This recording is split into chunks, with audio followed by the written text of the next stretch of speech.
Get ready, 5 seconds.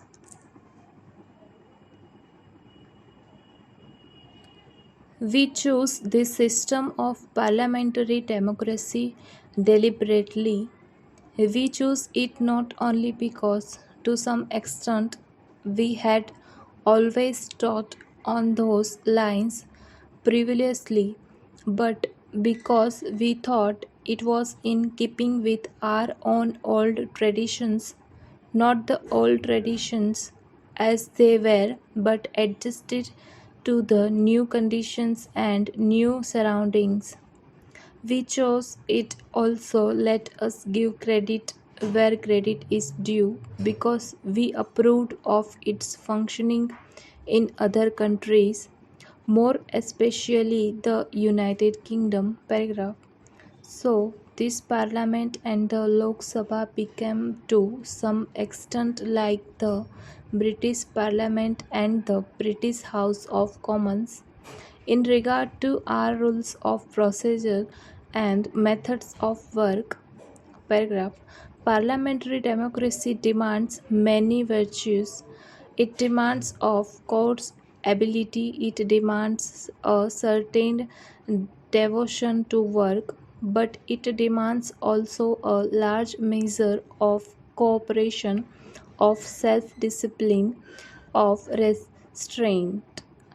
It is obvious that a house like this cannot perform any functions without a spirit of cooperation, without a large measure of restraint and self discipline in each group.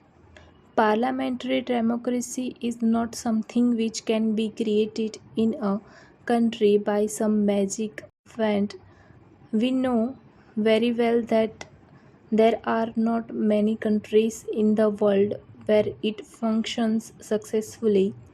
I think it may be said without any partiality that it has functioned with a very large measure of success in this country.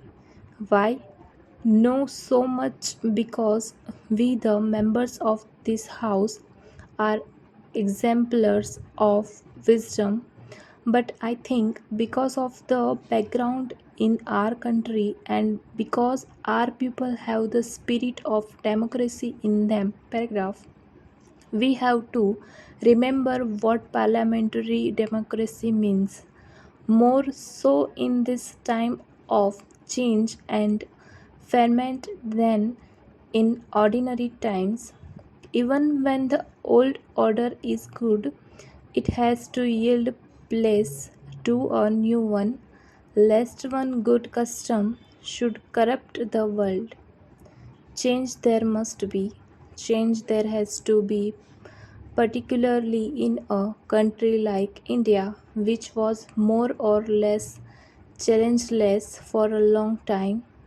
Challengeless not only because the dynamic aspect of the country was limited, restricted, and confined by foreign domination, but also because we had fallen into roots of our own making in our minds, in our social framework, and the rest. So we had to take our souls out both from the roots and from the disabilities and restrictions caused by alien rule. We had to make rapid changes in order to catch up. Paragraph. But while change is necessary, there is another quality that is also necessary, a measure of continuity. There has always to be a balancing of change and continuity in our democratic way of life.